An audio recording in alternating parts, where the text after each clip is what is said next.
lakle Inspector Tayai Ahan mamakta da Inspector Tayai tabiri basimbu James Sagrujamna taram lok chobag loina na ikokno na khurumjari ngasi shupoduna laksari Inspector Tayai lising amaga chamaga kuntraga taret suba tangka khwaidagi sangba monodrama ama oriba Inspector Tayai bu support to biriba puramako hana ikai khumna jabuchari ngasi gi wari asisu top topa wari makhal aman wari asi aseng ba thawdok ti yumpham moiba wari asi gi mami 10 second ani suba tangka ahan ba tangka ngarang tabik ani suba tangka ta amuk tabisi 10 second kari gi damakta 10 second haina kawriba lanthokchari tabisi thawdok asiga mari leinai haidina nakoina wahang pahangba choidina mahang oiriga daba number do ai amuk te ijagi ai number do amuk te ijagi santosh sir number do loksam phani sir krino ne sir mamaga mapaga na krino phone number ma khangi hai siba sir moi di hana digi yangthina baji khanga jala sir gamai karigino haibadi khangthri adu sir macha no bi du karino khudong thiningai oi haradi mama mapa mo koina karino kare yengsellaga thambiradi phatrabara ne sir gamai karino haiba khangthri yengkisi sir number se lejar oh adudi babu adongi chanupi hoje koi postmortem gidama hospital da puran adubu ngasidi thengadaba mal adubu tangai fadana haige nungthilgi matamda dongi chanupi gi haksang lobiraga masagi mathau mangam pangthok pibiyaga aduga babu chipa champion masagi number babung khoina kari gumbai ngonda khangbining ba aduga ichanupi gi matang da kari thawdo thokiba lebagi thokiba thawdok sing adugi matang da marik chumba wafam tamining labadi aikhoida soidina haibiro fani bungo adu aikhoina bijariba number do mado soidrabane mahak soidina oigani adubu pam thawdo sigi matang da wari pumba ibungo hojik chillasi kari matu thok chillasi dagi kari matu thoktre adubu no khoina ina piriba number do madu dagi khongal libiyo soidina na koi khangani soidina na koi khangani pare du di pau sado sir number do call toksal fani sir number se amuk chalaga karino aiga mari leine demo hairadi sir ngai ko gaw The number you have called is currently switched off. Sir sidi phone ji switch off lei sir amuk tanga dial toksal fani sir sir karino number so switch off lei haigum tawi sir The number you have called is currently switched off. sir number si switch off lei number si switch off lei pom number si de kuno call to matamda chati ha ibungo thabak pangthok pa loi khrabani na mahak soidina lotlom lagat mahak soidina oiragani mahang na phone do chatpo orabadi mahak nati haibi adubu phone aduna chatribaduna di takle thawdok asida mahak soidina chenaragani haidina ibungo maga soidina oigani mahak ki mayum do soidina chapi ai mahak ki mayum adu gi address ai iraga pichake khong ase thang mangamdre put ase haigat pangamdre isha se tak dik thokki batong ka kari degi thokli bano pataw karamna thokli bano hai basu khani mahak na tasengna lalambo rabadi mahak ko maral matungina chairak choidna pibi chairak choidna pibi inspector chairak choidna pibi masigi makha tarakada mara leiba mioi adugi mahak ki yumda lakhirmi lo chachilo ngasa imong aside lot na galebri nokhoi maning mayastagi mi chen thorok yong fani sir chen bo chen thora di lore dana sidagi digang mai gano bo khabu so dum tawra dam nida darik tamge haidi leita dana nupi hat pasing ngamai thong datil thangni sir ayu masibo mi lebi bro kana oi biram police sir kari yumasi adongi chanupa sanju mani sanjugi yumni kari takpigedaba ma kai lege masi yumda sangaktini kadai de leiribano khangti adongi chanupani yumda halaktaba adong kari mata khandraba ngangna sangna babu amata yadi sir hojiki matam mamanabagi yumda lei khara hai adagi thabak chatli khara hai as kari haigedabano khangde adongi chanupana adumaina targa nakhoi adum yani na khanda inkhalaklibani inkalakpa matam asidi afaba fataba thabak kya maram tobi इंखालप मतमदा पुंसीदा थेंगनद्रिबा थौदोक क्या मखोयद सुमायोंगनबा यारिबे पुंसीदा चांगयेंग ओइना फत्तबा थबक अमदा चांगयेंगे हाइना खलकदोर मदुमना मखोयगी पुंसी मांगनिगे मसा ओइगदोर मखोय खक्तगी पुंसीदु मांगब नतना मखोयना मरम ओरगा अतोप इमुंग अमगी मई मुटपसु यावगदोर करी मतंगदा लाक्पिबनो माबु थिबिरकबु अदोंगी चानुपा थिबसु खंगदि हाय तमगदोरिबा पाव सिगा अदोंगी चानुपा युमदा लेरमद्रिसिगा sir वरो बिबेयादि sir करी मतंगदो उइबिरबनो sir हेक्ता हाइबियो sir यारगदि मरमदु Matang खंगजबा यारगदि मरम हाइबबु अदोंगी चानुपा Sanju माकी mobile number से हौजिजु सोइच of ले अदुगा माकी मोबाइल नंबर से इमुंग अमखक्तगी अखोना फंगजबा कनागी इमुंग श्यामगी इमुंगदगी ओ श्यामगी इमुंगदगी करी इमुंग तोरजानुने मखोयगी मसानुपिदुगा मु इसानुपादुगा मु उनरमी हाइबजाला सर आइदी वाफमसे खंगजद्रबनिना मखोयगी इमुंगने हेक्ता आइगी इसानुपाद हाइरगलिबदुबु नथि मचानुपिगा लोइनबा यारो हाइदना मखोयना कयारा खना वार्निंग तोरमलबन नथि करी इमुंग तोरगे सर ओ अदुदी इमुंग असिगा हारिबि इमुंग असिगा थौदो वाथो हाइबबु अस यामना कन्ना थोक्रबजानि करी हाइगदबनो खंगि मखोयगी मचानुपा राजेश अस मी ओइबगी वंगांग संगांगांग मजा नथिको इचानुपादु माना लंबीदे थत्थत्तना माना अस फुबीबगा चैबीबगा सर करी हाइगदबनो खंगि मखोयगदी अखोयगदी करीमत मरी लेनद्रबन इचानुपादुना मखोयगी ममिंग पनबा फावबो करीमत याद्रबन ओ अदोंगी इचानुपाना युम मसिदा लेरमलबदी करी मरमगिनो हाइबदु खंगदबन अखोयना सिंगनबा खरा लेरिबसी सर करी सिंगनबनो सरना वाफमदुसु हाइबिदे सर करी तोबो यावरे महाको उनरमबा लेरबरा नत्रगना मखोयगी इमुंगना सारुखबु नेक्तुना मफम मसिदा थाबिरकलिब्रा नेक्तबगी वाकनी मतनथि इमुंग अदुदा लेबी नुपी मचा ममिंगना सुजलता कईदरबा सर सुजलता मसादा थांफम मसिंग खंगदना थिलगा हातगा बेग अमगी मनुंगदा हापलगा हुंदोक्लमे अदुबु इमुंग मनुंगना हरकपगी मतुगिना दोंगी चानुपा संजू नथे संजू नदी मदुगी थबकतो तौबो कैदोंगदो ओइरो सर आइगी चानुपा मादी वखल यामना ताबन अदुगुंबा फत्तबा थबक अमथा माना चथनिंगाय करिसु लेथि इमुंग अदुगी मियोसिंगने इचानुपा उबा याबा नथि औबा मफम खुदिमुक्ता मखोयना तानदना फुदना ngasingrangi wabudi nati matam kharagi mamangda as wathok yamna chawna thokraban class 9 10 karakpa duwaida isa nupaga karino nungsinai haibra karino tobududa makhoini yaningde larik la shu tamgadabani haujik nungsinungongi matam nati haidana as makhoina warak watemna school da kaudana ai gaisi mama gaisi muktoy mukhoigi mama mapagi makhong paidana khurumdana karino ne mabung ama leye raje saidana साथी ग्रम माने इचानुपादी की खरहल माने इचानुपाजी मफम मराम खंगदना फुबगा चाइबगा नोमसु नुमिदांग वाइरम मा गाड़ी थौजलगा लागा इचानुपादो फदरक ताबा मखै गाड़ी नि चिका कुमदर हाय कैदोरगे ने अंगाखा हाय कैदोरे राजेश कैदोरे अंकल नचानुपासी लमयाम हेंगदर न्याना सनबद करिंति याद्रिनी अखोने गांगिसे फागी जोगाइगी टाइपनि माना खालिज है नचिन खम है खम गाय खोने बुंगो अमुक तो फोइनु अगल नसासिना खोइनु वरक हाइब्रा नत्रगा आई सुम कयाम खोइनु वरक हाइबनो हा आई कयाम खोइनु वरक हाइबनो बा अंका सिदि वायम यामना रानी नदि ngara na han ka natro anti khoi misi mayam tawdra khurumdana dagi mayam mangda tawjaroroi na haidana nati kayam no mana ai gi chanu piki matung do koin ni ngis kadi gi no mana ai bungo rajes ai namta no nda nei bungo ai amta haije gi se ai ngang se amta tabiyo se uncle wa hai gi matung da ne ai amok khana thok thana bai ai gi hona gi koi bungo uncle chide gi ne uncle khoi ju ne na tai charo aduga sumaine yam tatana ne chanu piki matung do koin ni na tawdo ai khoina kayara hana tawno no mo da haira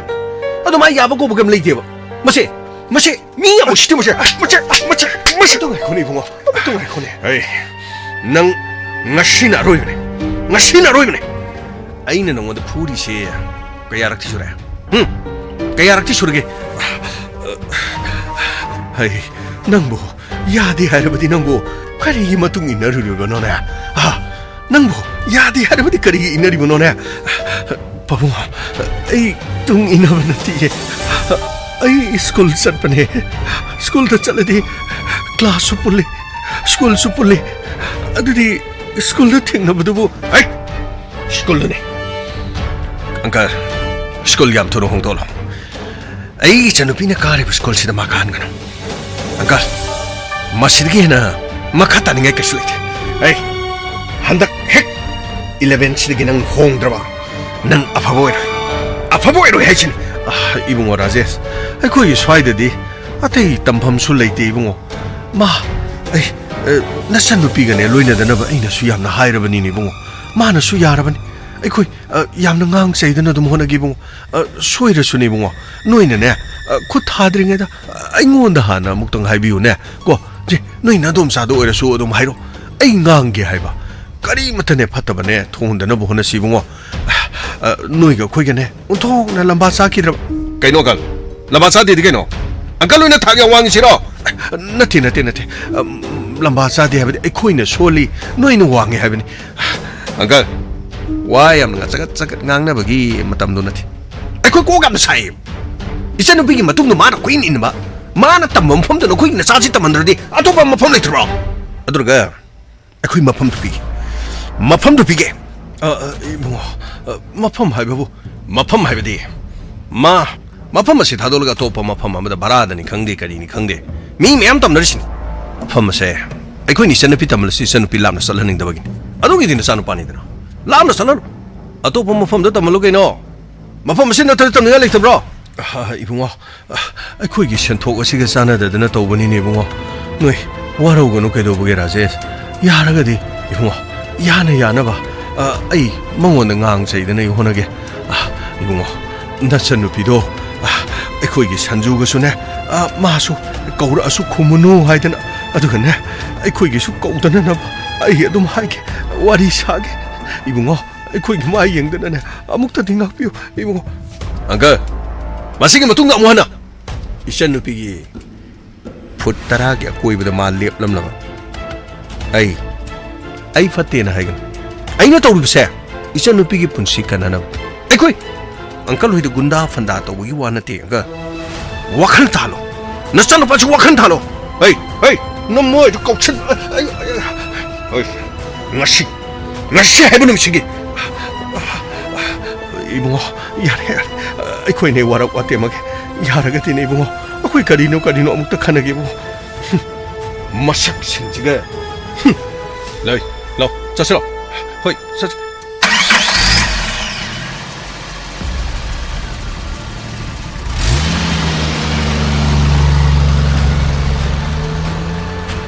ai nangbu karigino ne karigino nupi dugi manakta nangbu karigi changlubano pabung ai magi manakta changmana te pabung ai ichamna mangwanda wai kharadang ai haige haidana hairamane karigino ne nangna mangwanda wai khara hairi babo karigi wai khara hairi bano wa ngang na ba yadre loina ba yadre haibadi laptop ka da banatra ne makhoi ga khenai ne thik ne mani ne khoi di nongmagi chara khara gi dama nangi na hai tamna na gi hona ba dai khoi di imit imai khang na leiri bani ne thot khra na mai adu da mi na ma sing khang na phu ba tha ba da na pa ai na kari su to ngam te nang na lalu da bo ira badi ai na kari hai ga ni khambra kari ki namang di changi mamai da kopang na thari ai duna songthan na tawai thara jo na ram ga da bani na pabung ai landi ye pabung ai landi ai maga school la thengna badu da ai mangon da wai khradang cham na hairam ban ma school dagi tholok padu da gate meya da lep tuna mak leram he changsilaga ina mangon da ai lata keno ta haige ba oh kari haige ai no nungari bro nungari nangbu nungari bro aishu nungari ado college makha sida dum aidi sida dum ming chalani ꯅꯍꯥꯛꯀꯤꯗꯤ ꯑꯩꯁꯨ ꯃꯐꯝ ꯑꯁꯤꯗ ꯑꯗꯨꯝ ꯆꯜꯂꯅꯤ ꯑꯔꯥꯞꯄ ꯃꯐꯝꯗ ꯆꯠꯂꯒ ꯑꯩꯈꯣꯏꯒꯤ ꯏꯃꯨꯡꯒꯤ ꯑꯣꯏꯔꯤꯕ ꯃꯑꯣꯡ ꯃꯇꯧꯁꯤꯒ ꯀꯩꯁꯨ ꯀꯥꯏꯗꯦ ꯁꯤꯗ ꯑꯗꯨꯝ ꯆꯟꯕꯗ ꯀꯔꯤ ꯇꯧꯏ ꯍꯥꯏꯅꯣ sida chanba budi yaba ada nakhoi mungna mok ai mafam asida larik tamthai haidana mok haiba budi nanuma metric thadrine gi do adaida punna sidide kawa yaroi de haibro ke nom tawkiban ai ni janma natiko engona de lana logonu ko latha ai loina khang nakhoi gi mungi mina ai bo hangoi haiba adubu nang na deibu nungsi haiba khang adugane aina so nang bu nungsi base ai loina khangi yada bagini matam kharadi adum khang ki se nang su kana hono ai su kana honage mi oina bo honaraga mi amam oiradine ima khoi pabung khoina khoi tamo khoina waro rasu moina ka shooting manga moida lata aidi ka shoot hazaba laite aina nuai jadribadi aina mafam asida makata na ihei tamgada base nokhoi tamo khoina kari haigada bano khang aina haibada makhoina tabigada basu laiti ado masidi nanga wari sana base am nuai wari sana da bayam no koi ado ngai mi ku khuding pau phawna ramba hauji di pau phawna dre ko khoi ado phawna ning basu aingon da phaw dre da kari gino ai bu nu sidra bro ado gin na te da na khoi gi tamo ji am na ki mi mang to mang nai thi hekta phu kuiri magi chai ja gi da basu chahi ma khre hel mal hauji ti exam hai do ki bagi ai sunga sidi marksheet loba lag nang thena ba siam no nungai ado nang suma phama sida tomgani hairamni na ai suma phama sida adum tamba di tar ai gidi atopa mafam tamningai su kasu leiti ado karigo ma mafam sida ai bo hongdo kra hairadi ai di kadai da larik tamogan tangai fadana nang na hongdo kiba ai di kari haironi aina hongdok ninge hairasu tamokhini yadradi aidi kari taun mafam asidagi hongdoga kadai jano tamgadori khangti adugidi nangidi du mafam legani aigidi tampam su leiti lamna tambadi bhara su tingani up down chatna bagi gari su leru leidi balam da masidi gari gilam thangsu yamna sati kari haigida bano khangti makhata na heju tamning ai kari haigada bano khangti nakhoi gi mung na ingon da khali basika ai kari togada bano haiba ai khangti nangon da gi laptop ko saduna adumak leki ai shumi oina na bakano honaki hoi pau fauna drabasu sumaina understanding leina se ado kaishu kaluna se ai nangi sidage dawri ba nangi sidage dawri no tamo ai sida marksheet logolaman marksheet logolaga nangna ꯑꯩꯈꯣꯏꯅ ꯇꯤꯛꯅꯕ ꯌꯥꯗꯦ ꯑꯣꯟꯁꯟꯅꯕ ꯌꯥꯗꯦ ꯍꯥꯏꯕ ꯃꯤꯁꯦ ꯑꯣꯟꯁꯟꯅꯔꯒ ꯁꯤ ꯂꯩꯔꯝꯃꯤꯁꯤ ꯀꯔꯤꯅꯣꯕ ꯇꯧꯔꯤꯁꯤꯕꯣ ꯍꯥ ꯀꯔꯤꯅꯣꯕ ꯅꯪ ꯇꯧꯔꯤꯁꯤꯕꯣ ꯇꯥꯃꯣꯆꯧ ꯃꯥꯔꯛ ꯁꯨꯝ ꯍꯪꯅꯔꯝꯕꯅꯤ ꯑꯩꯈꯣꯏꯅꯤ ꯀꯔꯤꯝꯁꯨ ꯍꯥꯏꯅꯗꯦ ꯍꯩ ꯆꯠꯂꯣ ꯌꯨꯝꯗ ꯌꯥꯝ ꯊꯨꯅ ꯆꯠꯂꯣ ꯍꯩ ꯆꯠꯂꯣ ꯍꯥꯏꯕꯅꯤꯅꯦ ꯍꯣꯏ ꯇꯥꯃꯣꯆꯧ ꯉꯥꯏꯈꯣ ꯅꯨꯄꯥ ꯅꯪ ꯉꯥꯏꯈꯣ ꯁꯤ ꯂꯥꯛꯑꯣ ꯇꯥꯃꯣꯆꯧ ꯑꯩ ꯀꯔꯤꯝꯇ ꯑꯩ ꯍꯥꯏꯖꯒꯦ ꯀꯔꯤ ꯑꯊꯨꯆꯧ ꯅꯪꯉꯣꯟꯗ ꯑꯩꯈꯣꯏꯅ ꯀꯌꯥꯔꯛ ꯍꯥꯏꯕ ꯅꯠꯇ꯭ꯔꯣ ꯀꯌꯥꯔꯛ ꯍꯥꯏꯕ ꯅꯠꯇ꯭ꯔꯣ ꯏꯆꯟ ꯅꯨꯄꯤꯒꯤ ꯃꯅꯥꯛꯇ ꯅꯪ ꯂꯩꯒꯣ ꯍꯥꯏꯕ꯭ꯔꯣ ꯇꯣꯝꯆꯧ ꯑꯩ ꯇꯁꯦꯡꯅ ꯑꯩ ꯃꯥꯔꯛꯁꯤꯠ ꯂꯧꯕ ꯂꯥꯛꯆꯕꯅꯦ ꯑꯗꯩꯗ ꯒꯦꯠꯇ ꯁꯨꯝ ꯊꯦꯡꯅꯕꯗꯒꯤ ꯁꯨꯝ ꯀꯗꯥꯏꯗ ꯇꯝꯒꯅꯤ ꯈꯣꯠꯀꯅꯤꯅ ꯆꯝꯅ ꯁꯨꯝ ꯍꯪꯅꯔꯝꯕꯅꯦ ꯀꯔꯤꯒꯤ ꯀꯗꯥꯏꯗ ꯇꯝꯕ ꯇꯝꯗꯕ ꯅꯪꯅ ꯍꯪꯕꯒꯤ ꯅꯪꯅ ꯅꯊꯧ ꯂꯩꯕ꯭ꯔꯣ ꯍꯥ ꯍꯩ ꯍꯨꯏ ꯃꯆꯦ ꯅꯪ ꯀꯔꯤꯝꯇ ꯀꯤꯗ꯭ꯔꯦ ꯍꯣꯏ ꯑꯩ ꯒꯥꯔꯤꯗꯤ ꯆꯩꯗꯕ꯭ꯔꯣ ꯐꯔꯦ ꯇꯥꯃꯣꯆꯧ ꯑꯩ ꯂꯥꯟꯖꯔꯦ ꯑꯩ ꯍꯌꯦꯡꯈꯩ ꯑꯩ ꯀꯔꯤꯝꯇ ꯍꯪꯖꯔꯣꯏ ꯇꯥꯃꯣꯆꯧ ꯑꯩ ꯅꯪꯁꯦ ꯌꯥꯝ ꯇꯠꯇꯅ ꯄꯔꯥ ꯇꯝꯕꯤꯗꯗꯤ ꯌꯥꯔꯣꯏꯗꯣꯔꯦ ꯎꯁꯤꯠꯇꯕꯣꯏꯗꯕꯩ ꯋꯥꯅꯤꯅꯦ ꯅꯪꯉꯣꯟꯗ ꯑꯩꯈꯣꯏꯅ ꯀꯌꯥꯔꯛꯅ ꯍꯥꯏꯈ꯭ꯔꯕꯅꯦꯕ ꯀ꯭ꯂꯥꯁ 9 ꯀꯥꯔꯛꯄꯗꯒꯤ ꯅꯃꯤꯠ ꯐꯥꯎ ꯀꯥꯛꯇ꯭ꯔꯤꯕ ꯀ꯭ꯂꯥꯁ 9 ꯀꯥꯔꯛꯄꯗꯒꯤ ꯏꯆꯟꯅꯨꯄꯤꯒꯤ ꯃꯇꯨꯡꯗ ꯀꯣꯏꯟ ꯏꯟꯅꯔꯒ ꯍꯣꯏ ꯏꯆꯟꯅꯨꯄꯤꯅ ꯒ꯭ꯔꯦꯗ A ꯗꯅꯦ ꯑꯁꯤ ꯀꯔꯤꯒꯤꯅꯣ nanga lapthok na hanma nangi wakhal khalandan ai khoina ne masidi kra kra kra la agane ai khoina tamale ai nang ichanu pi mangan ge siro ha ichanu pi mangan ge siro ba thoso ai adugum ba wakhalamda ai khan ki balaiti ai bulana lobiga ai bulana loguno usit thawai da ba ai ne na han makai na hai ki bada nang karisu lekta na khanba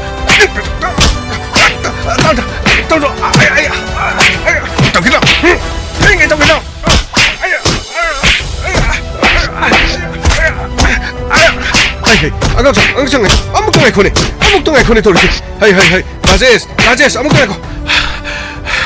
oja masi ok ta bangang mase school dagi tan thokbiyo school dagi hai school dagi tan thokba dio khoine ngam na thi ai khoi di mafam sto oja oiba school gi ne tongan ba se founder lady secretary lady puna mak singa duna tanaraga ne magi maral gi matung ina tawgadaban nati mana kari lalamagi no ne ha nang na hekta tan tho harisibu kari lalamagi no oja masi mi masa khangdawni aikoi kayara kana mama mapa ga yana khar ichanu bi matung da koin ingana no haidna class 9 hek karpadi mana ichanu pis da kare nadana mana torish ai nang hayo oja sida hayo nang ina ran hayo oja ai kisho akai ba tawzaru banati mak sum hangnaram baduga stay da makata na tamgadrana ai sum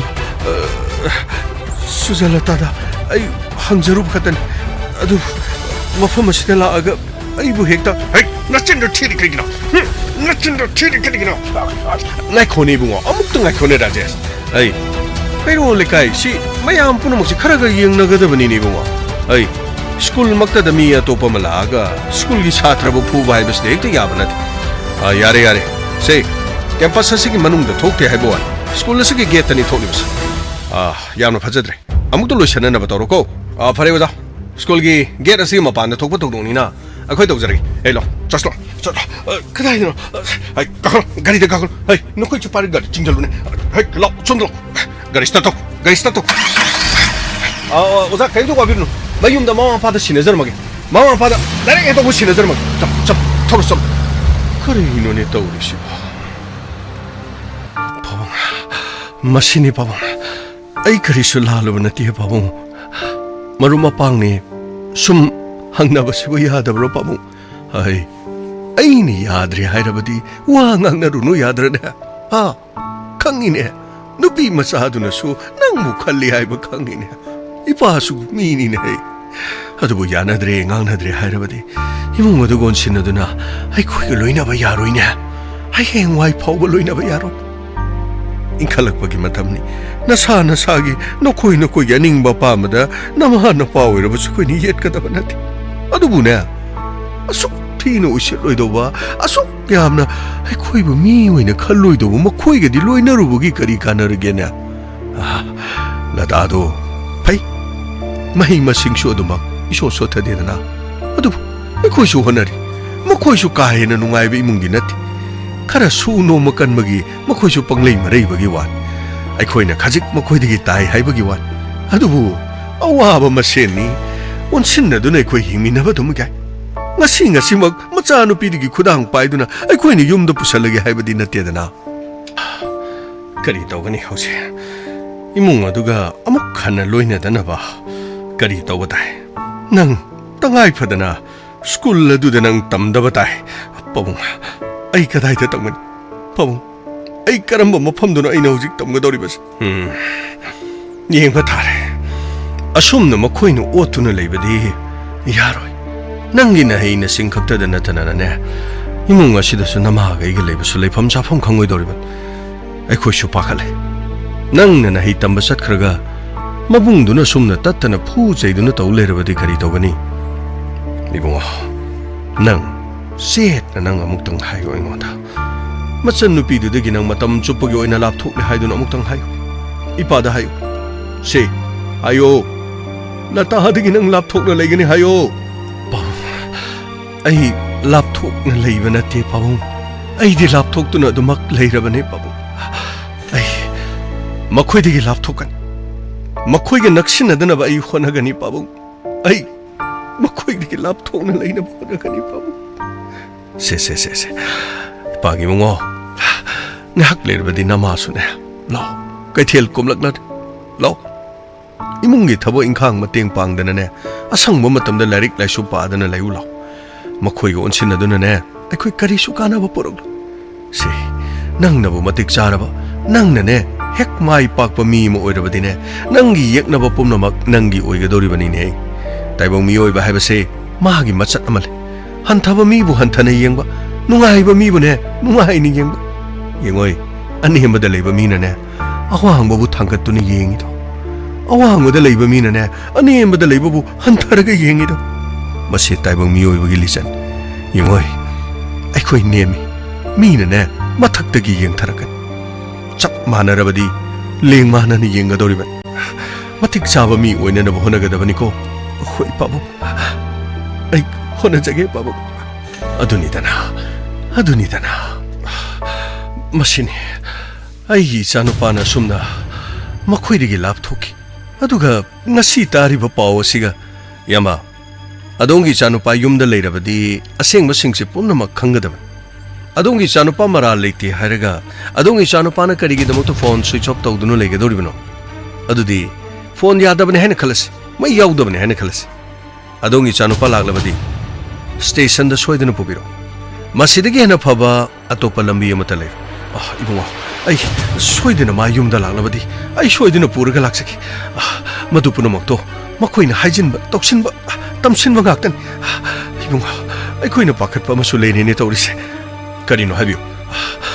makoigi nupidigi mabungdo thawdogasi isa nupana chathabani haiba khanglabadi yum masidaga laadi aikoi punamakpu phuba chaiba aduga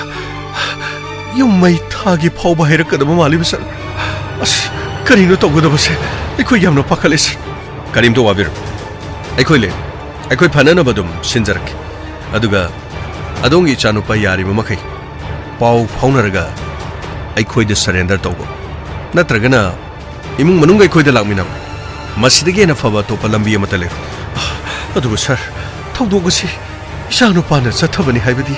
madudi ai yaningthi maduda yaningba musun yaningda badudi aikhoina bhamna sagala haibadi ya adong isanu pana landragadi ma karigi damak khauji phone switch off tawdunu leiri mana yumda leibu ramlabadi asengba wafam singsu khangadaba asengba su khangdabani na hauji te khoine ka hairubadi yar tasengna maki laman khumbagi damak maangna thabak asi chatharibra mabu tattana phui haibadu nupi adugi haktaktan adurabadi nupi aduda mahakna laman khumliba jana natragana nupi aduda mahan unashi haibi yadabagi damak natragana atoppa maram amagi damak natragana nupi adu minu oikhigani haibagi pakhatpagi damak sir madugumba wakhando aigi sanupada karimata lero sir aigi sanupada thajabidaba tawbigana adongi sanupada thajadabagi nati hauji wafam ase adong isanupana khoi mangde hek leblaraba adu natrabadine aikoi ne karimata thajagadaba lethi adong isanupa yari mama kai khoi da adong isanupa ga paw phaunaraga aikoi de sinana bhonabi masinatana atopa lambi amata sir aikoi soidina maga paw phaunana bhona saki adubu mahaki phone di hojik switch off tawdun le mahak kanagumba mahaki mamanaba natragana adong imung manungi haibadi sagaina tai mari mata adugumba imung amada soidina lotuna leramati mahangna lotuna kayam kuina lotkan aikhoina mahakpu soidana phagani mara leitaba leirabadi mahangna lotpham thokti aduga tasenamaki mahak thabak ama chalu boragasu aikhoida soidana paw pibiro sim to paisan bi aigi number sidaida adongi chanu pa hela paga aikhoida sangjarakpana khwaidi yena phaga sir aikhoi soidana maki chanu pa sinana batokjaki aduga sir makhoi nupidigi mabungdo mathuni khoine yamna kiribasi adomna adong isano pa puthoroktrabadi hena khodong thiba tholkan aduga adong imung asidadi makhoigi mabung aduna kari sugiyatana nabagi taba aikho yamna kan honaki aikho be thajabi mara leitaba midadi kari su tobungam makhoigi mabung duna hektamak tawning ba tobu yabana aikho leribas kamai sir aikho jana batokse law santos rahul pani sir law saso kreno sir hojikpo imung asida sunupa da su leiramde sir mana oiramgadra sibu atopo noiramgadra sir kamai gari thongna batokse chana batokse phani sir nupi edugi mabung adu aikoi mahaka paw phona na phona ga phani sir hai gamdana mo yum masida la ga mo yum mai tha leramade mo चल राकेश पाउसिबो पाउसी चुमे ꯑꯩꯒꯤ ꯏꯆꯟꯅꯨꯄꯤ ꯑꯁꯤꯕ ꯍꯛꯆꯥꯡ ꯍꯧꯖꯤꯛ ꯍꯣꯁꯄꯤꯇꯥꯜꯗ ꯄꯣꯁꯠꯃꯣꯔꯇꯦꯝ ꯇꯧꯔꯤ ꯑꯗꯨꯕꯨ ꯑꯩꯅ ꯁꯟꯖꯨꯒꯤ ꯈꯣꯡꯒ ꯂꯩꯕ ꯌꯥꯕ ꯂꯩꯔꯦ ꯃꯍꯥꯛ ꯂꯩꯇ꯭ꯔꯦ ꯃꯍꯥꯛ ꯂꯣꯠꯈ꯭ꯔꯦ ꯑꯗꯨꯕꯨ ꯑꯩꯅ ꯃꯥꯕꯨ ꯁꯣꯏꯗꯅ ꯊꯤꯒꯅꯤ ꯄꯇꯥꯜꯗꯒꯤꯁꯨ ꯑꯩꯅ ꯃꯥꯕꯨ ꯊꯤꯒꯅꯤ ꯑꯇꯤꯌꯥ ꯊꯛꯇ ꯂꯣꯠꯂꯕꯁꯨ ꯑꯩꯅ ꯃꯥꯕꯨ ꯊꯤꯒꯅꯤ ꯃꯥꯅ ꯑꯩꯉꯣꯟꯗ ꯂꯝꯕꯥ ꯄꯥꯕ ꯉꯝꯗ꯭ꯔꯒ ꯑꯩꯒꯤ ꯏꯆꯟꯅꯨꯄꯤꯗ ꯃꯍꯥꯛꯅ ꯇꯥꯏꯅꯈꯤꯕ ꯑꯩ ꯊꯤꯅ ꯇꯥꯏ ꯀꯗꯥꯏꯗ ꯂꯣꯠꯀꯅꯤ ꯃꯍꯥꯛ ꯀꯗꯥꯏꯗ ꯂꯣꯠꯀꯅꯤ ꯑꯩꯈꯣꯏꯅ ꯊꯤꯕ ꯌꯥꯕ ꯊꯤꯔꯣꯅꯦ ꯑꯗꯣ 마기 마마나바 그리 마밍 두고 비샬 하이보로 말 비샬 수메기움다 숭레이리티 비샬가 마가 sabina 그래잖아 그리 해봐 비샬 해봐 마네 비샬 하이두고 마가 얌 따따나 로이나 바티나 바네 아주디 비샬기 공을 리게 다네 마코이니 쇼이드나 마파 마마들 내려 바네 그다이 와이디 롯 가더리바 그럼 마팜들 롯 가더리바 그얌 꾸이네 롯 가더리바 이게 쩌누피기 더와이 야우드바 확장 더와이 야우드바 확장 볼로이드링에다 샨주기 루렌 깍드나 아이나 마부 핫라가 쩌누피 핫키버길라만 싱가네 아드데 비샬 하리바다 그마인데 잘라가 그걸 리게다네 비샬 부쇼 루신나 벌어가다네 라제스 마쿠이기 레폼도 다가 पुलिस तुम पीबदी करेगी पुलिस ना चुम्बा बोतो पममलोय ए लमंदी ए नशिंगे दबने good morning sir good morning Santosh दी सर संतोष लाइए सर हम तो करो पगनी सर करीना तो बदबश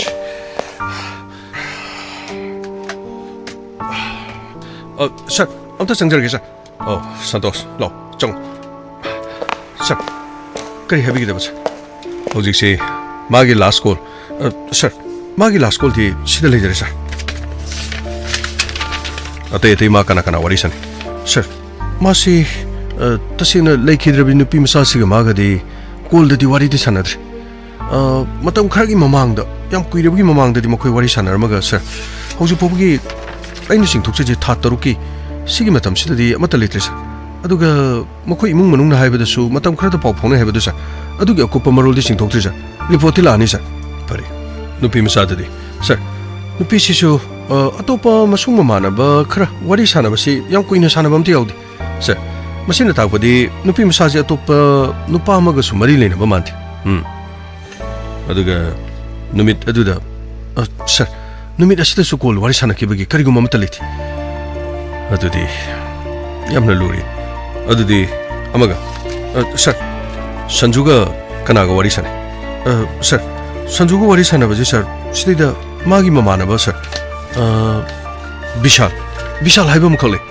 विशाल अदुदि विशाल की कॉल दे सर विशाल की कॉल सर मासु स्विच ऑफ ले करी हेबा मानी सर मासु स्विच ऑफ ले रबदि विशाल की मां के एड्रेस सर विशाल की एड्रेस ले जरे सर अदुदि अखोय मफम अदुद सनबा तोक्स अदुगा महाक कदाइद ले मरी मता सिंग लेब्रा इमुंग मनुंगी महाक वाहंग पाउंग तोक दबेर सर अदुगा नुपी दिगी मबुंग सर मबुंग राजेश ती अहलमन गा पाउ फाउनबदा सर इमुंग मनुंग हाइबदा राजेश मा युमदा चंगते अदुदि संजुगी युमदा मो सर संजुगी युमदा दे खोय गाड़ी म खामदनो ले गुड अदुमा फारे युम अदुदे अटैक तौरकद्रा हाइबगी अखोयना चिंगनबा लेब अदुबु अखोय राजेश खुंगु लिगेदब मानि सर राजेश खुंगु लिगद्रबदि सर युम अदुदे अटैक तौबा तौदबगी लायना माना मो कोथि थिरगा सर मचनुपी हाटपसिगी अचुमरान खंद्रिङेदा माना संजुदमु अदुन हौजि थौदोगसि संजुना थांगै सेना माना चथरिब्रा चथदब्रा हाइबदो अखोयना हाइबा ngamanet हौजि ओरिबा फिबमसिदा महांग ओइरंगनि हाइबगी चिंगनबा लेबदु खक्तन अदुबु ख्वाइदगी यामना चिंगनबा मोंगदि माकी फोन स्विच ऑफ तौदुनु लेबा अदुगा करी हौगी मागी ममानात विशाल मानि सर विशाल न करिगी स्विच ऑफ तौदुनु लेरिबा मदुगी मरमदनि मखोइनी चप मानना मफम अमदा लोतुनु लेख्रबा विशाल न करिगी स्विच ऑफ तौगदोरिबा नत्रगा थौदोक असि मखोय अनिना मानबगिदमा अतोप कनागुमना मखोयनि फाजन पुंजिनदना थमलगा अखोयना नाकल अमदा तेन कापतुना लेरिब्रा येकनाबा अममना खुदोंग चाबा लौदुना लेरिब्रा सर हौजि करि तौगनि सर हौजि तंगाय फदना कोय विशालगी युमदा चटपा ताबने असेंग लिखुन म लीनेनबगिदमा इमुंग अदुदा चलगा हलमन उनरगा अखोय तंगाय फदना उनगदा फनि सर गवै सर अखोय चननबा तौसि फगनि सर करी हाइगदबनो खंग सर हंदक के केस ते अरुबगे अरुबंग आदा गमै तंगाय फदन हौजिक राजेश सुथिगदबने करीनो सर मदुगी राजेश सुमा चफावगमना साबा मालेदा करीनो मा मथंदन आइन जमा खोते त पपाइदा पारा मी पंगाता हातपे याबा पपादा फाबा फुबुदा फुबा मसी पुनमक्सि करीनो सर आइदि माना थोनबर खलिन मतौ करमना सर माना मचनुपि नुक्सिरिने न करीनो मचनुपि वारके लेत्रगा माना मीगी मुसा मसुदु पफुदु फुरगा माना तोरिदु सर मदुदा मी फगदो मानदे अमबोरे हाथ पदिलाले चुम्मे दोबदी सर अदुबु करीनो मागी राजेशनु करीनो पुलिस एकोइन होजे केस पारिंग आइस माना ओ पासादना माना मो कोइ थौदना कोइ चतना कोइ थीदना लेर मयुमदा हलक्ते गा हाइदो सर करीनो मी हाथ मी फाद्रिंगे दे सर राजेश फारगा हाना करीनो आई वातिन दो मुक्तिंग थोकपना फागदो जाला खंगेदा गमै मासु अखोइ थीगदबन मान अरान मखोंथांग अमा थांद्रिंगेदा माबु सोइखोइना अरान थबक तौदना मखनगदब लो चचिलो विशाल की युमदा चलगा विशाल कदाइदा ले मरी मता की युमदा लेब्रा महाना करिगिदमक फोन स्विच ऑफ तौदुनु लेदिबनो हाइबदु चछि अदुगा करिगिदमक संजुना हौजिक फावबो फोन स्विच ऑफ तौदुनु लेदिबा लो चछि गाड़ी थरो फगनि सर वारी सिगी मखा हयेंग अमुक ताबिरसे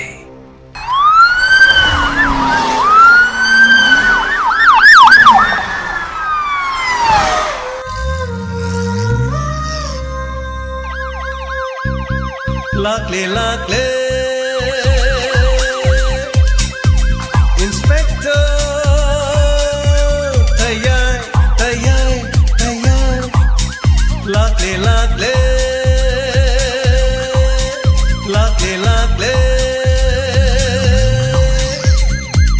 Inspector Tayai Uthanaba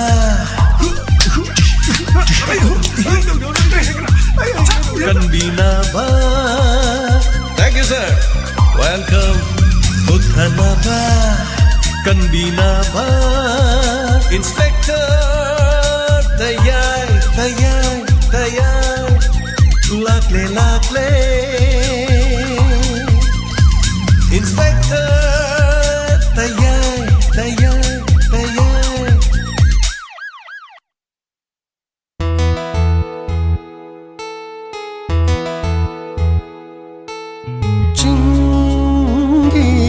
Leirang lei nung si malam gisahum kalakle Chingi leirang lei nung si malam gisahum kalakle Lotla rotha moida lona chikna tum Lotla rotha moida lona chikna tum Chingi leirang leinung si Chingi leirang leinung si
nangna pomda Hongna jagoi sariba Tanjarene shumhati na tauda Thamoi itha hauda e Loi bi sing shan na pomda Na pomda Na pomda Lagi tarang mga nimiraso Taglay ni pantaw sumama Nanggi paigi nung sibana Sing ni tamigi apumba Lagi tarang mga nimiraso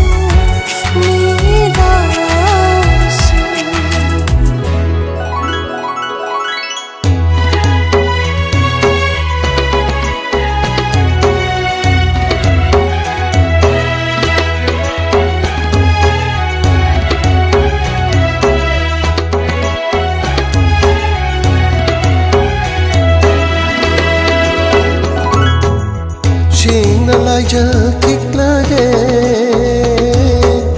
Jing na parai pumba ta doklo Sing na lai ja kik lage Jing na parai pumba ta doklo Jingi lai rang lai nung si Tamda lai sha tam la ro Jingi lai rang lai nung si Tamda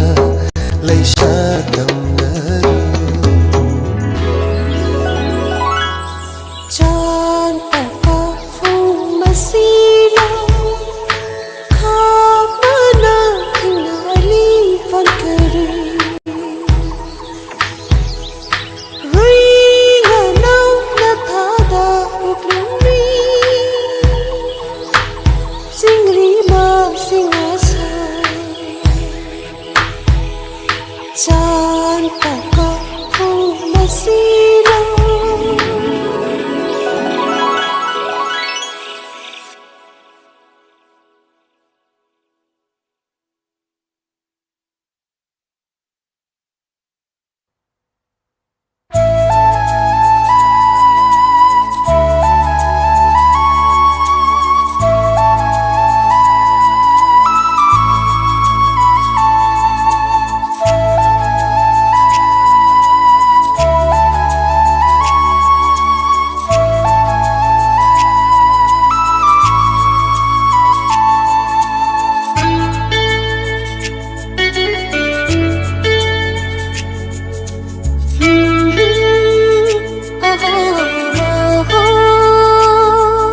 Sing shin bire nang naibu Nanggi na nakta Punsin bire nanggi nungsi kisina Sing shin bire nang naibu Nanggi na nakta Punsin bire nanggi nungsi kisina Aibu natanungda Aibu punsigi Aibu natanungda Aibu punsigi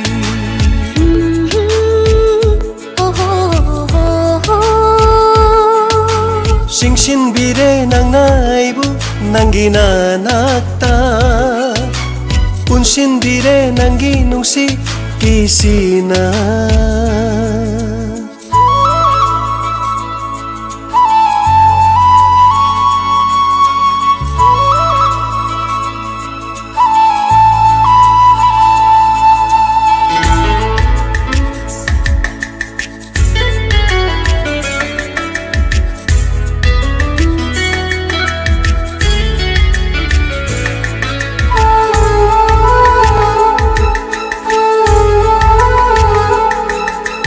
아이기 타모이 하나는 다그처리 란툭 처리바 인스펙터 때의 한전 바탕극 다비리 부스ing ꯃꯌꯥꯝꯅ ꯄꯤꯕꯤꯔꯛꯄ feedback ꯑꯃꯗꯤ comment ꯄꯥꯊꯣꯛꯆꯒꯦ꯫ ꯑꯀꯟꯕ ꯅꯣꯡꯂꯩ ꯂꯥꯛꯂꯁꯨ ꯉꯥꯛꯂꯒꯦ ꯅꯪꯕꯨ ꯀꯦꯟꯗꯅꯕ ꯄꯨꯜꯂꯒꯦ ꯅꯨꯡꯁꯤ ꯀꯤꯁꯤꯅ ꯋꯥꯡꯈꯩꯔꯛꯄꯝ ꯅꯦꯝꯃ ꯊꯥꯒꯠꯆꯔꯤ꯫ ꯁꯟꯖꯦꯝꯕꯝ ꯑꯅꯟꯗꯤ thank you ꯊꯧꯔꯝ ꯁꯔꯨꯛ ꯌꯥꯕꯤꯔꯛꯄ ꯂꯇꯥ ꯁꯅꯥ ꯑꯥꯔ.ꯀꯦ ꯊꯥꯒꯠꯆꯔꯤ꯫ ꯁꯕꯤꯔ ꯃꯥꯏꯕꯝ ꯕꯦꯕꯤꯁꯥ ꯍꯨꯏꯗ꯭ꯔꯣꯝ ꯊꯦꯡꯛ ꯌꯨ꯫ ꯏꯃꯥ ꯀꯨꯟꯖꯦꯁꯣꯔꯤ ꯔꯣꯃꯤꯇꯥ ꯁꯅꯁꯝ ꯄꯥꯕꯨꯡ ꯖꯌꯟꯇ ꯀꯨꯃꯥꯔ ꯊꯥꯒꯠꯆꯔꯤ꯫ ꯔꯣꯃꯤꯇꯥ ꯂꯥꯄꯣꯂꯥꯄꯝ ꯊꯦꯡꯛ ꯌꯨ ꯊꯧꯔꯝ ꯁꯔꯨꯛ ꯌꯥꯕꯤꯔꯛꯄ ꯅꯤꯡꯊꯧꯖꯝ ꯏꯅꯥꯛ ꯈꯨꯟꯕꯤ ꯊꯥꯒꯠꯆꯔꯤ ꯊꯧꯔꯝ ꯁꯔꯨꯛ ꯌꯥꯕꯤꯔꯛꯄ ꯂꯣꯏꯅꯅ ꯐꯦꯁꯕꯨꯛ ꯂꯥꯏꯚꯇ ꯂꯩꯕꯤꯔꯤꯕꯁꯤꯡ ꯃꯤꯡ ꯄꯥꯊꯣꯛꯆꯒꯦ꯫ ꯕꯦꯝꯁꯥ ꯈꯥꯡꯉꯦꯝꯕꯝ ꯊꯥꯒꯠꯆꯔꯤ꯫ ꯁꯝꯖꯔꯝꯕꯝ ꯇꯣꯝꯕꯤ ꯁꯅꯥ ꯊꯦꯡꯛ ꯌꯨ꯫ ꯏꯃꯥ ꯕꯤꯅꯥꯁꯀꯤ ꯗꯦꯕꯤ ꯑꯊꯣꯛꯄꯝ ꯏꯕꯦꯝꯍꯜ ꯅꯥꯎꯔꯦꯝ ꯊꯥꯒꯠꯆꯔꯤ ꯆꯦꯆꯧꯕꯤ꯫ ꯊꯧꯅꯥꯎꯖꯝ ꯄꯥꯛꯄꯤ ꯊꯥꯒꯠꯆꯔꯤ ꯊꯧꯔꯝ ꯁꯔꯨꯛ ꯌꯥꯕꯤꯔꯛꯄ ꯌꯨꯇ꯭ꯌꯨꯕ ꯑꯃꯗꯤ ꯐꯦꯁꯕꯨꯛꯇ ꯂꯩꯕꯤꯔꯤꯕꯁꯤꯡꯅ ꯅꯦꯛꯁ ꯄꯦꯖꯇ live phone in program Manipuri music video ꯑꯦꯜꯕꯝꯒꯤ ꯉꯁꯤꯒꯤ ꯂꯥꯟꯊꯣꯛꯆꯒꯗꯧꯔꯤꯕ live phone in program Manipuri music video album ꯍꯥꯏꯕꯗꯤ ꯑꯦꯜꯕꯝꯁꯤꯡꯒꯤ ꯏꯁꯩ ꯈꯛꯇꯃꯛ ꯈꯟꯕꯤꯒꯗꯕꯅꯤ꯫ ꯑꯩꯈꯣꯏꯒꯤ ꯁꯤꯖꯤꯟꯅꯖꯒꯗꯕ ꯅꯝꯕꯔꯅ 7005707808 ꯍꯥꯏꯔꯤꯕ ꯅꯝꯕꯔꯁꯤꯗ ꯀꯣꯜ ꯇꯧꯕꯤꯗꯨꯅ ꯊꯧꯔꯝ ꯁꯔꯨꯛ ꯌꯥꯕꯤꯌꯨ꯫ ꯂꯣꯂꯤ ꯃꯥꯏꯕꯝ ꯊꯥꯒꯠꯆꯔꯤ꯫ ꯑꯕꯨꯡ ꯁꯥꯏꯔꯦꯝ ꯊꯥꯒꯠꯆꯔꯤ ꯊꯧꯔꯝ ꯁꯔꯨꯛ ꯌꯥꯕꯤꯔꯛꯄ ꯋꯥꯡꯖꯝ ꯁꯣꯅꯤꯌꯥ ꯔꯣꯃꯤꯇꯥ ꯁꯅꯁꯝ ꯊꯦꯡꯛ ꯌꯨ ꯊꯧꯔꯝ ꯁꯔꯨꯛ ꯌꯥꯕꯤꯔꯛꯄ ꯕꯨꯙꯤꯄꯇꯤ ꯍꯤꯗꯥꯝ ꯊꯥꯒꯠꯆꯔꯤ ꯊꯧꯔꯝ ꯁꯔꯨꯛ ꯌꯥꯕꯤꯔꯛꯄ ꯑꯅꯟꯗꯤ ꯑꯣꯀ꯭ꯔꯝ ꯃꯅꯤ ꯇꯣꯝꯕꯤ ꯑꯁꯦꯝ ꯅꯤꯡꯊꯧꯖꯝ ꯏꯅꯥꯛ ꯈꯨꯟꯕꯤ ꯊꯥꯒꯠꯆꯔꯤ ꯊꯧꯔꯝ ꯁꯔꯨꯛ ꯌꯥꯕꯤꯔꯛꯄ ꯌꯨꯇ꯭ꯌꯨꯕ ꯑꯃꯗꯤ ꯐꯦꯁꯕꯨꯛꯇ ꯂꯩꯕꯤꯔꯤꯕꯁꯤꯡꯅ ꯅꯦꯛꯁ ꯄꯦꯖꯇ ꯂꯥꯛꯄꯤꯁꯤ꯫ ꯍꯧꯖꯤꯛꯀꯤ ꯑꯣꯏꯅꯗꯤ ꯃꯤꯀꯨꯞ ꯃꯌꯥꯝꯗꯒꯤ ꯂꯥꯞꯊꯣꯛꯆꯒꯦ꯫ ꯃꯌꯥꯝ ꯄꯨꯝꯅꯃꯛꯄꯨ ꯑꯃꯨꯛ ꯍꯟꯅ ꯈꯨꯔꯨꯝꯖꯔꯤ꯫ ꯑꯩꯒꯤ ꯂꯩꯀꯣꯜꯁꯤꯗ ꯄꯨꯜꯂꯒꯦ ꯆꯦꯇ ꯄꯨꯟꯁꯤꯒꯤ ꯂꯦꯡꯗꯅꯕ ꯂꯦꯡꯁꯤꯟꯕꯤꯔꯧ ꯂꯦꯡꯁꯤꯟꯕꯤꯔꯧ ꯅꯤꯡꯊꯦꯝ ꯑꯥꯏ ꯀꯤꯌꯔ ꯁꯩꯁꯛꯄꯤ ꯕꯦꯕꯤ ꯆꯟꯆꯜꯒꯤ ꯊꯣꯡꯒꯥꯜꯃꯛꯇꯗ ꯂꯩꯖꯔꯦ꯫